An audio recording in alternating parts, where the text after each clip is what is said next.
Hi, this is Corina Angela, and thanks for listening today.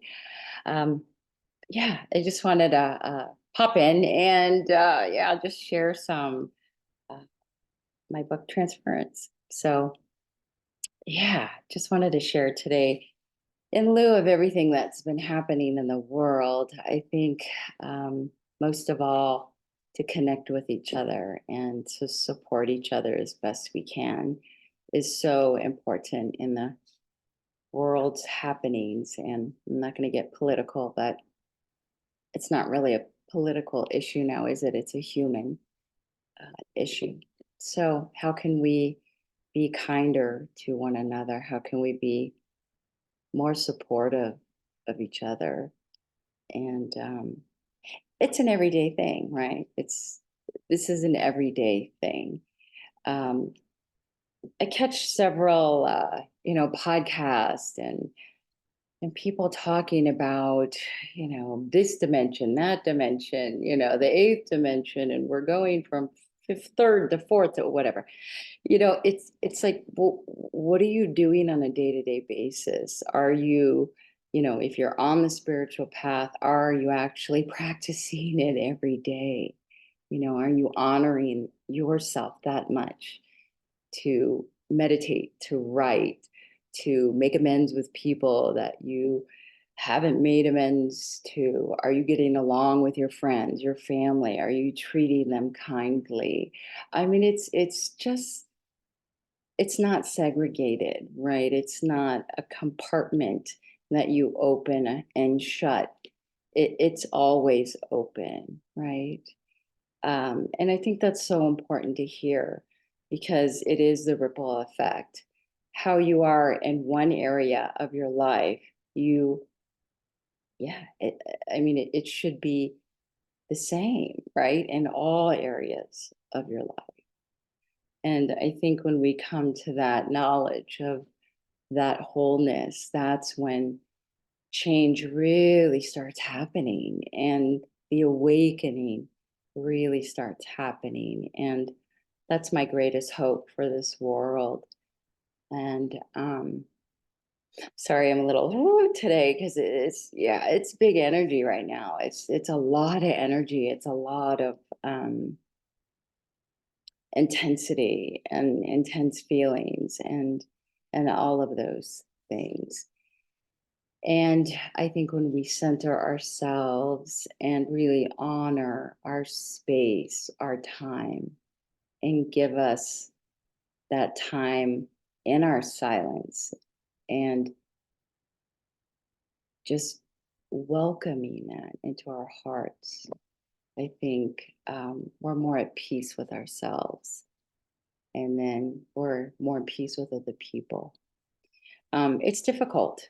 It's difficult right now, because what if you are working on yourself every day, perhaps many hours a day, perhaps it's a half an hour a day, and you're encountering other people that, have rough edges, let's say, or are being selfish or not seeing the full picture that you perhaps see.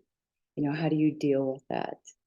Um, I think there's boundaries, right? There's boundaries and there's honoring your own truth and creating that space and honoring yourself, right? Because when you start reflecting and they always say the mirrors, people are the mirrors of you. You get to look at that as well. How am I reacting? How am I creating this situation to be a reflection in someone else? And then it comes up and you're like, oh, I remember that. Or, oh, maybe something new, right? Um, so the point is, really just taking time for yourself and going back to self, going back to your soul self. And if you don't know where your soul is, hold your heart and connect in with your heart because the heart is the gateway to your soul. So I just wanted to read an entry from my book, And thank you so much for all your love and your support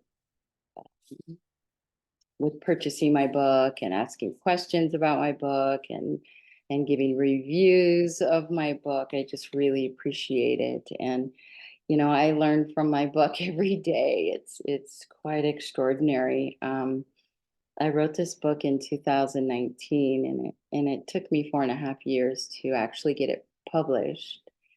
And why? I had to go through, not had to, I got to, it was a get to, I went through all the exercises. I acclimated, I integrated, I researched, I did so much self work. So, piggyback on what I was saying earlier, are you doing the work? You know, are you doing the work every day? Are you, as you speak, as so you do, right? Are you really walking your talk? Are you talking your walk? And my question is always when I hear other people talk about, let's say the eighth dimension, it's like, well, have you been there? Are you there every day? It's just like, well, what's going on? That's where my questions go. That's where my curiosity goes. Um, I've been following Freddie Silva, and I really admire and honor his research because he's actually doing it. He's not just writing about it; he's actually out there exploring. And I love the way he brings in his information. Right, he experiences it for himself, and through meditation. Like, let's say he received some information and he's like, okay. And then he goes to the library and then researches it. So that's how I work. And I just find it fascinating to find someone that I just recently became aware of. And that's how he works. And I love that. I find it very refreshing. People that are just getting downloads, and then they're spewing it out all on social media of like, rah. It's like, well, wait. Let's take 10 steps back. Are you doing that work every day? Are you researching? Are you expanding it? Are you really submerging yourself into your download? Are you embodying it? Right. So I find this path very interesting. I um I for one I'm just an insatiable um explorer. I'm the why kid. Growing up I was always asking, well, why? That was my favorite question. Um and I've carried that through my whole life. I'm 54 now, and I've carried that with me my whole life. I've never taken the information that I've received like, oh, okay, that's fact. Okay, no. So when all this information came in um, for me in 2019 from Edgar Cayce and Gladys Davis Turner, I questioned it. Absolutely. I was like, who is this person? I had no idea who Edgar Cayce was. And when he came in very clearly in one of my meditations in 2019, I'm like, who is this person? I saw him very young and in his 30s. And he just said, oh, hi, I'm Edgar. I'm like, yeah. I had no reference. I didn't have anything to grapple onto, like, oh yeah, that's him. I had no idea at the time. I never read any books or learned about him as I was growing up, and I didn't have any friends or family that studied him or any of that. So I had a clean slate and no filters or nothing really to grab onto. So when he came in and we started having this dialogue, I was very on the fence. And I'm like, well, okay, you're telling me to research things and why?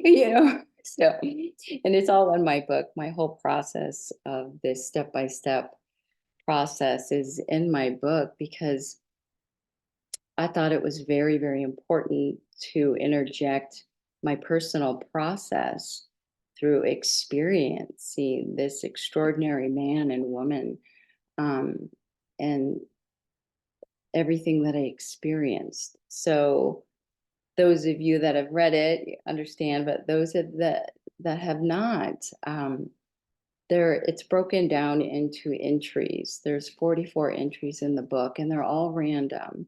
So whatever Edgar would want me to explore and expand upon, he would give me the title of the entry, and then I would put in my personal process in the beginning. Like, okay, so on this day, start and stop time, there's a date. So everything's written. It was my book, my first book was written in 4 months.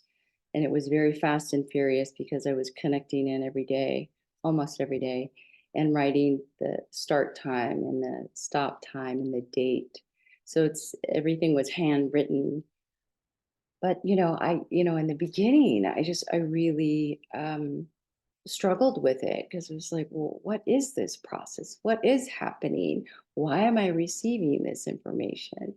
So it was all those questions that are in this book of my whole entire process. And it's been interesting. So that's just a little blip of what transference is all about. Transference is transference of information, of energy, and that's what I in the beginning started to explore with Edgar's energy and Gladys's energy, and every day I would connect in with them, what would happen and what would we explore today. Some days I was really excited, and some days I was just very distraught and not feeling so great, and all of those things, right? Because that's life, right? We are where we're at. So it's very vulnerable. It's very personable.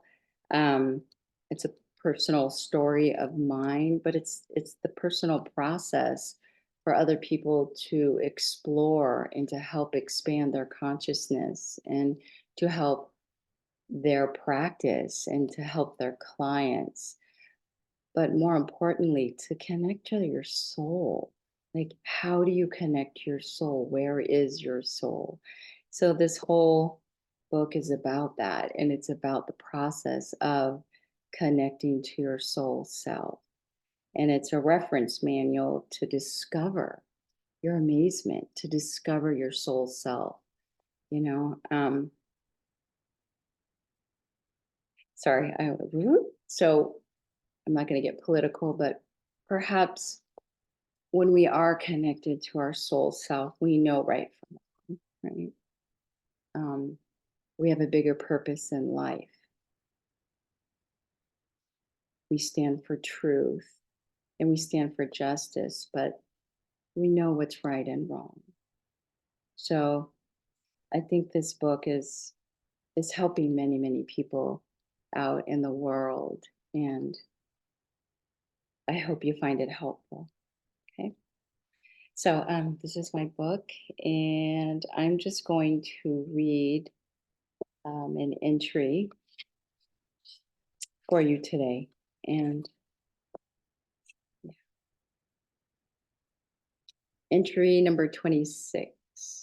This was written on 5/19/2019.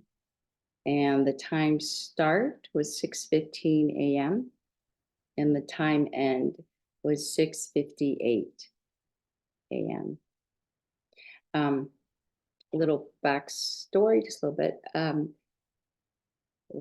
So this is pretty much, yeah, almost midway through the book, and I had my own um, process that I would do every morning. It was very routine. It was very structured. I'm a very structured person, so when I set my heart and mind to something, I do it consistently. It's very important for me, for my process. And, I would sit in the same place. I would get my favorite pens. I would get my notebooks, and then start channel writing. Some days I would I connect quickly. Some days, perhaps I would be a little tired, and I close my eyes and take a few breaths and really relax my body. Um, but for those of you that have been meditating for years, you have a rhythm. It's like getting up and taking a shower every morning or brushing your teeth. You have this beautiful rhythm. And if you're not an avid meditator, create a meditation for yourself that creates your own rhythm. I've been meditating since I was a teenager and consistently throughout the years, and it's evolved over time. But again, it's not in cement. It does expand with you. So, but still, the consistency was very important. Anyway, okay. So let's see. The entry title is called "Fortitude and Stamina," and then this is a quote from Edgar Cayce. "We walk away to gain clarity. We walk away from the outside to walk within." Mm. Some of these quotes, he had me research, and he chose specific quotes that he wanted in the book. I was pretty much his secretary, so I loved it. I'm just so grateful that I said yes to this work, and it was a really big yes for me. And it took a little bit of time to say yes, but um, I realized how important these messages and this information for humanity was, and I felt it. I knew it, and I felt it throughout my whole body. So he would ask me specifically to put certain quotes in my book, and then some of these quotes just came in, and I would write them down, and he would say, "Okay, this is the quote for this topic that we are going to discuss." Some topics in the book I had no idea. Some of the words I'd never even heard of. Um, and that to me is very exciting. And the curiosity just, um, because I'm so open that way, because I'm like, oh, I don't know about that. What's that? What's that about? And I'm like a kid in a candy store. I get so excited. I'm like, so, but that's just me. Anyway. Okay. So this is the personal part, this segment before we go into Q&A. So it's the entry, the number, the date, the start, the end time, the title of the entry, a quote from Edgar, myself, or Gladys within the whole book. And then there's a segment of my personal process of live time, like what I was going through on that day at that exact time. And then questions would flood in. Either myself would ask the question, or Edgar or Gladys would just intervene and come in with a very specific question that they wanted to explore and expand upon. Okay, stability is such an important factor in life. When I don't feel stable, I lack confidence. I lack inspiration. When I don't have a solid foundation, I waver. I doubt myself. I must remember the 4 S's: stability, structure, strategy, and support. I wrote this down quickly in my personal journal. I've come so far, yet have so far to go. I feel tired as I'm writing. What is my truth? What is my truth? I write this down several times. What do I do with all of this information coming in? So here I'm really struggling with it because it's page 180. I'm halfway through the book. halfway through this process, and I'm like, I at times I'm incredibly overwhelmed. I'm like, what am I doing? What's happening? So throughout, I mean, it's not a done deal. It's like everyday process again. It is your everyday process. You're going on that spiral, and maybe you're here one day, and then you go up the spiral, and then you're here, and then So it's a constant, wonderful process, but times overwhelming, right? My answer comes in quickly with a different energy. It was, of course, one of my beloved guides. My guide answered, put it in the book. Just put everything in the book. So throughout my process, my personal guides that I've had for many, many years since I was born would come in and interject, and then Edgar would come in, and then Gladys. So that's throughout the book as well. So again, on any given day, I was in my authentic truth of what was happening. As I sketched the little flower on the page alongside these given words, I felt a forward movement.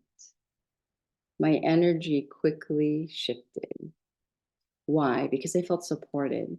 When I heard my guide come in, I wrote it down. I felt incredibly supported. Whereas moments before, I was questioning what was my truth? What's my truth? What do I do with all this information? I was going into my ego. I was very heady, right? So that's where, we stop ourselves, we shift our energy, right? We catch ourselves. Ooh, I'm thinking too much, right? We go back to our heart. And that's how I shifted. So I put down my personal journal and picked up my black notebook. Pleased to connect with Edgar and Gladys today.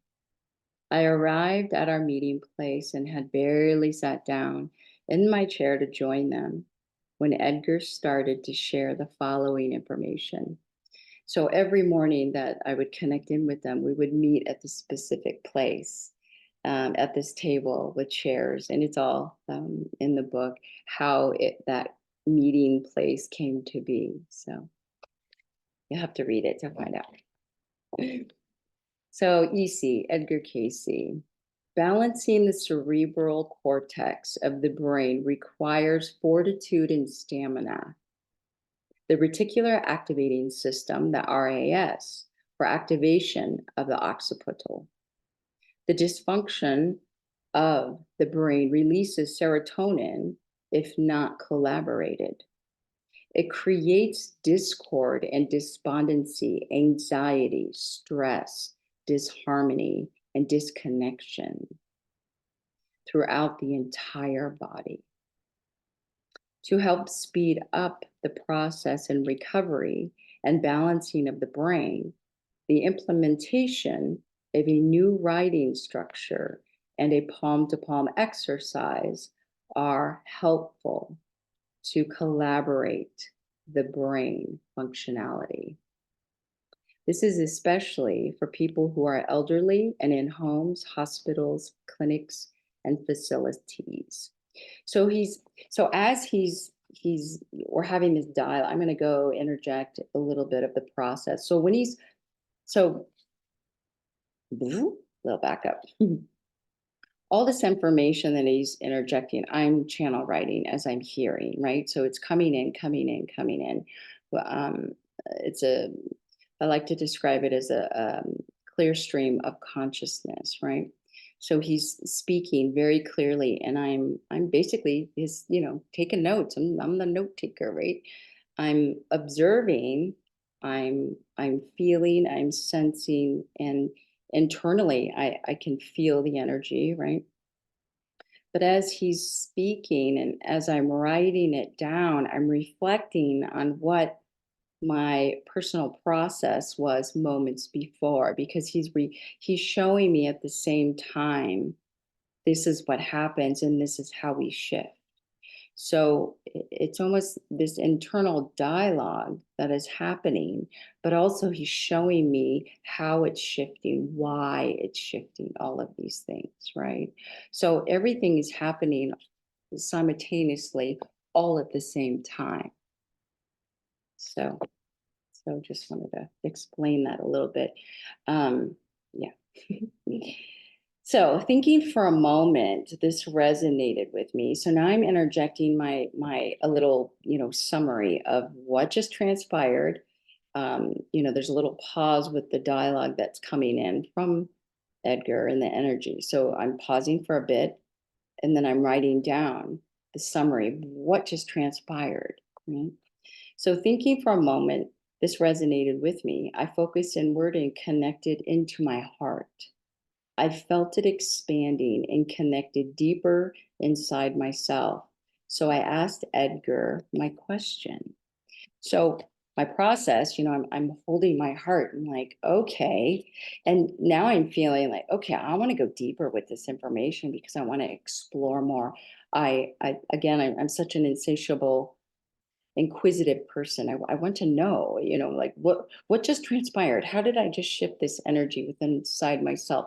Why am I feeling this way? When I'm connecting to my heart, I'm going deeper. Why am I going deeper? I want to go deeper. Let's explore. So Q&A. So CA, Corina Angela, what is my truth? So now I'm asking Edgar, what is my truth? What is my truth? Knowing what my truth already is, but wanting him to clarify and elaborate more so I can learn more about myself. EC, to know the truth about the well-being of others, the messenger of sound, of voice, and the written word. And that was very deep for me because I've loved sound since I was a baby. Sound has always been with me, as a singer, as a, exploring different frequencies over the years with sound and sound bowls, and um, just in a variety of different ways of working with sound. um, you know, as your voice, as the tones, toning. I mean, I could go on and on and on, but just fascinating how our voice is such a beautiful instrument and can take us so many different places, right? And then hearing the sound, so the clairaudience really starts coming in when you're listening to different sounds and how it resonates within your body and how you can, align your body with certain tones, with hertz frequencies, all of those things, so just really as a young child, just exploring all of that and sang in the choir and, just all of those things because I was just so enamored with the voice and with sound and and then when I started, hearing higher pitch sounds, like what is that? Just and the fluctuations of energy and picking up and sensing all of those things just fascinated me. And then the written word, writing has always been a part of my life. I wrote my first short story when I was 7, and Puppy in the Pond. And I had no idea where it came from. I just wrote it out and drew a little, sketched a little picture. And my grandmother kept it in the den in this drawer of all my writings. And these writings would just come in for me, unbeknownst to me, not knowing that, I was already channel writing then at 7. So writing's always been a tool for me to receive and to be my most authentic self from a very early age. So all of these things that he was answering made sense to me. CA, thank you for this. Very much appreciated. I paused and took a deep breath in, and I asked my next question. CA, what would you like to focus on now?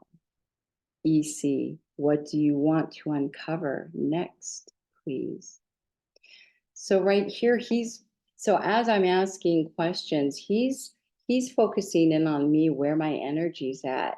I right in this moment, I'm not asking, I'm not wanting to ask him a question. So he interjects my energy. Like, I want to go deeper into the heart. And so he's picking, telepathically, he already knows what I want to learn more about. So this is where this process, I mean, this whole book is this way, but for me, going through this process, it just got deeper and juicier and juicier as we went, because it was this exploration of myself and you know um, what I was learning. So it was quite extraordinary. So my question then was, so he's asking, okay, what do you want to uncover next, please? Knowing the direction I already wanted to go in. CA, how about the human heart? So, EC, the human heart is an electric integral system developed for the activation of the etheric body. It's the heart is. The heart is the only muscle in the human body that can activate the etheric body. That's why all the masters have mastered the heart mechanics to realize enlightenment, to realize enlightenment. It's the heart to focus our energy on, from which all systems flow. More results are evolving. It's through the heart that we travel. It's through our hearts that we enter into the vortex to reach other dimensions. It's through the heart that the lifeline is sustained, the connection line, if you will. It's the heart communication, connection that is everything. So Edgar is talking about that's how you travel. So he's reiterating the process that I'm going through and have gone through since the beginning of this book. It's through our heart that I connect with him. So, and Gladys as well. It's that heart connection. So it's bypass, it's not by. So a lot of people say you have to bypass the mind to get to the heart. No, you need to go through all the work to clear the mind to get to the heart, right? And I spent many years doing that. So I understand. I was, they talk about the cave of Brahma and Brahman. And I didn't even know that reference when I was 14. And I started meditating and I found myself visually, I would close my eyes and visually see myself in this cave. And 3 years I was in that cave. I would never go anywhere else but that cave. I would sit, I would meditate, and I would always go to the same place. Well, within those 3 years, 14, 15, and 16, I went through all of my shadow work. And I didn't know this at the time. I would sit in this cave, and it was just this cave, and it had a little opening. I mean, it was, it was completely covered, ceiling, dirt ground. So I'm sitting lotus style on the dirt ground. But within these 3 years, I would go through the shadow work and I would bring up the parts of me that I was struggling with at the time. And I would have, little Corina be in front of me and clearing, the hurt and the resentment and all the things that, your childhood brings up, right? So clearing that, but honoring the spaces of each part of myself. And that was the first year, just really, and they would, parts of my personality would all circle around me and just really come up for me to recognize and to honor and to heal. So there was a lot of healing that was involved in that that period of time for me. And then the second year, my guides started coming in clearer and clearer and clearer. And many of them would just, come around me. And I mean, we had dialogue and got to know them and to really trust them and honor and all of those things.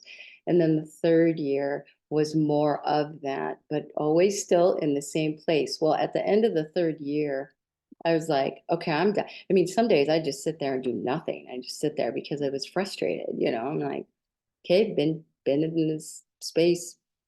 Why am I not seeing anything else? Why, I'm like, then I start questioning and getting frustrated and blah, blah, blah.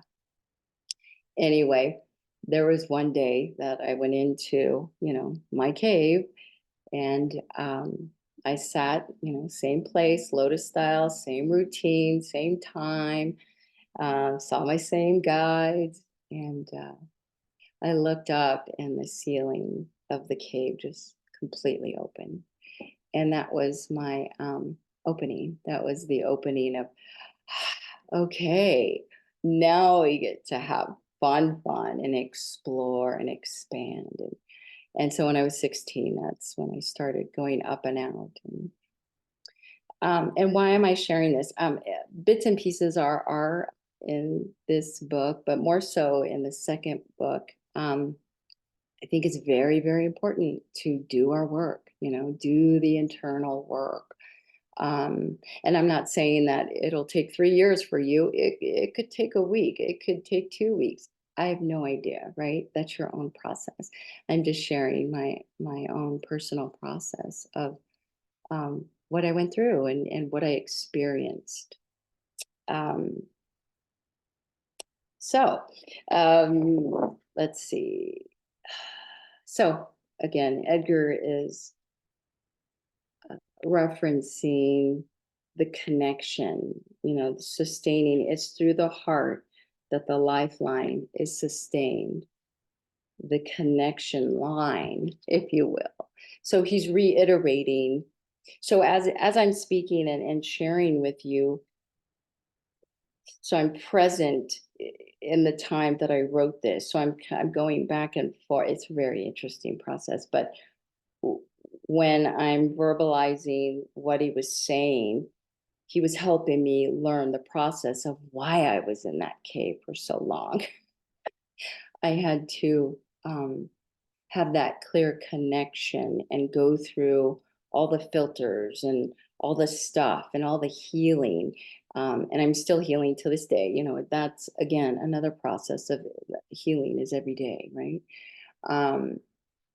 But to get to the heart, I had to clear all that, the monkey chatter, the monkey mind, all of the stuff that we get so caught up in our heads.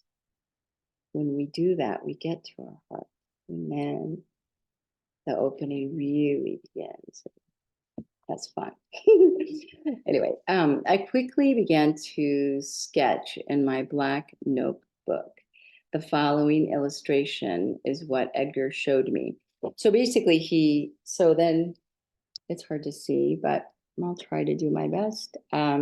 He was showing me, I'm a stick figure drawer, so I don't know how to draw, figures. So stick figures it is. He just showed me. I mean, he would just show me like, okay, draw this, and this is what we're seeing together. So then I would sketch it out, and that's exactly, as I look at it now, that's exactly what I saw. I saw the energy all around, and then when my heart really started opening, after the cave opened, and I visited that cave maybe a couple times, but the next day I went back. I never went back to the cave, which was really interesting. So I guess I graduated. But that's what I saw when I really truly connected in with my heart. And connecting in with your heart is very different from opening your heart. So that's the next segment, if you will. Connection to your heart is a whole process in itself. EC. when your focus is on the heart, all energy flows throughout. The more you connect, the more you articulate your experience here on earth and beyond. It's up to you to connect the reasoning, sorry. It's up to you to connect the reasoning and go beyond the mind, the reasoning of the mind. Because, sure, we can get to our heart and then go, back up to the ego and then, burp, burp, burp, and the questions. And that's where the discernment comes in, and you're really questioning, like, okay, am I in my head or am I in my heart? Am I still in my heart? So Greg Braden talks a lot about heart coherence and the mind and the heart connection. And I took a workshop, a wonderful workshop of his at Gaia's when it first opened a few years ago. And I remember in that weekend, he said, just hold your heart and ask your heart a question. And I just thought that was brilliant because it was in alignment with my work I do. And I was like, oh, I love that. It was just so sweet, so simplistic.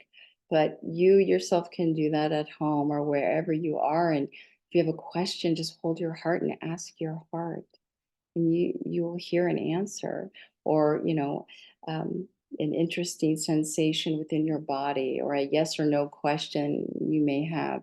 Your heart will speak to you, and it's such a beautiful tool. So thank you, Greg Braden, for sharing that, because it really it's creating such a wonderful, marvelous impact in the world for others to utilize. So thank you. CA. Is this why some of us feel so much and we remember through the heart and not in our mind? So I'm asking Edgar, is this, there's so many empathic souls out there. I am one. I'm like, I feel so much, almost too much. And I have to, dial it down sometimes, because I would just be crying all day in happiness and joy and bliss, but also in sorrow, because, picking up everything is needs to be regulated as well. The more we connect, the more we can understand how important it is to be the heart of everything. So I'm asking, like, yeah, is this what we need to do? So yes, he said, Edgar said, correct. So it's the more we connect, the more we can understand how important it is to be in our heart, to be the heart of our connection, right? To connect solely with our heart is so important for us on a day-to-day basis. EC, correct. My next question came spewing out of my energetic thoughts, and I was eager to hear the confirmed answer from Edgar. I had known for years, and of course, from many lifetimes ago, Edgar was about to confirm. And he already knew what question I was going to ask before I even asked it. So.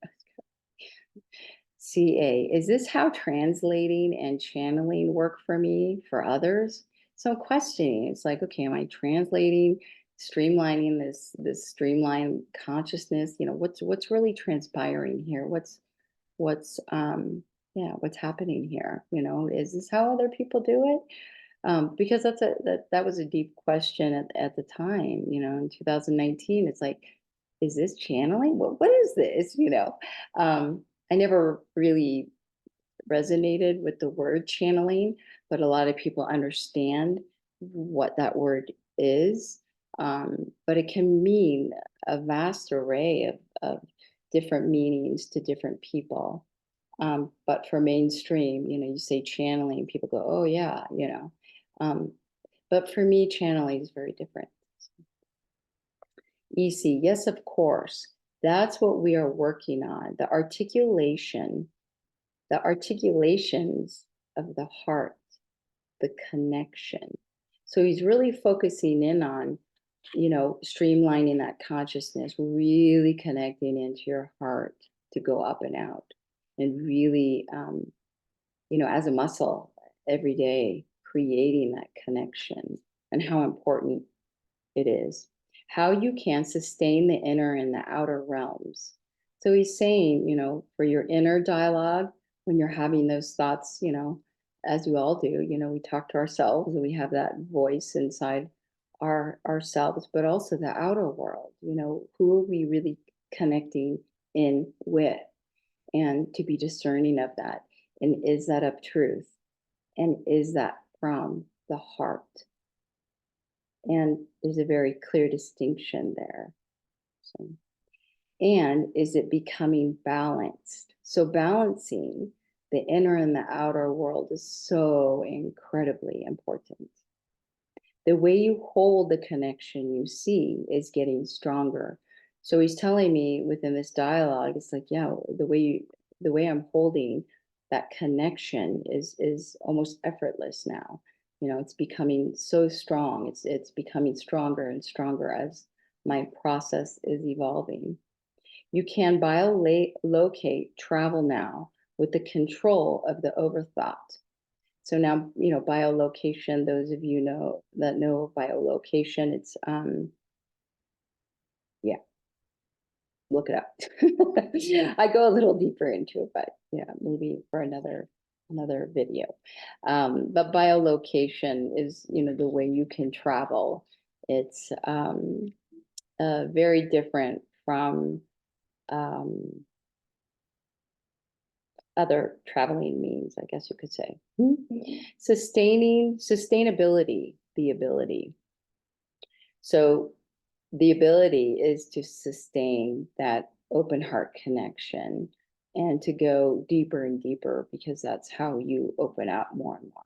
So he's reiterating that. With one eye open, one eye closed, into the connection you see. So what this means is, as this process was evolving, I would be writing at the same time like this. So it's kind of funny, and he would joke with me about it, because that's, I would write, because I wanted to write a straight line sometimes. So I'd be like receiving, but with one eye open and one eye closed. So it got to be a little joke. So sorry, I've been talking today. Okay, so it is the balance between the worlds. So it's confirming, one eye open, one eye closed is the balance between the worlds. If you did readings like this, and which you can do now, you would bring forth the magnitude of information you see. That is it for now.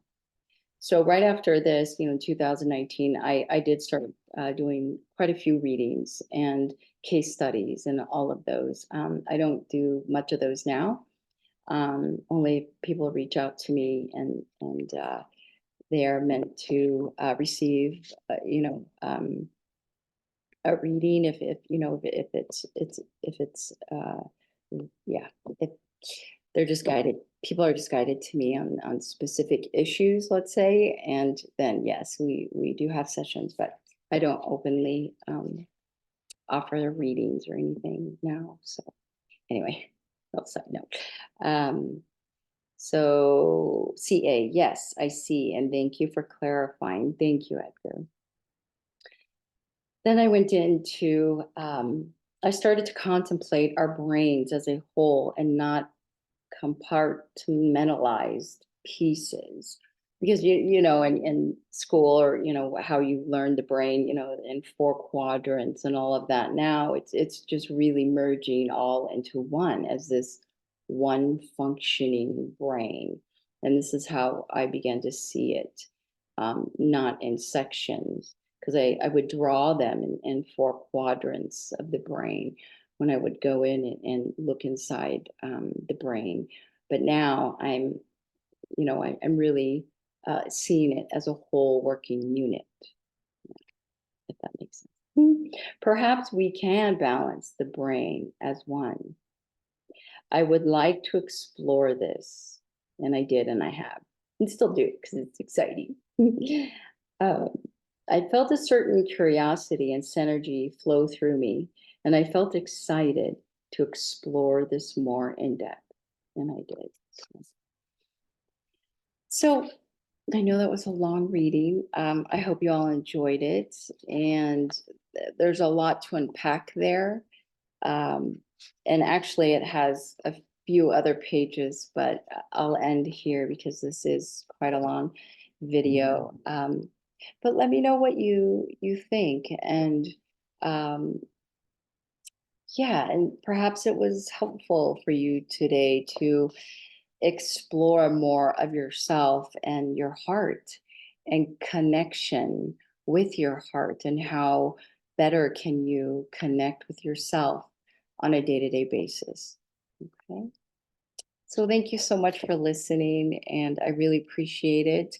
And for those that have bought my book, thank you so much. I so appreciate it. And if you haven't, go ahead, go get it. It's on Amazon and Barnes and Noble. And yeah, thank you for your support. But more importantly, thank you for sharing this information and in this book with the world, with other people that you feel that it would resonate and help. Um, that's why it was written. So it was written for that very specific, um, yeah, that's why it was written. And that's why I said yes. And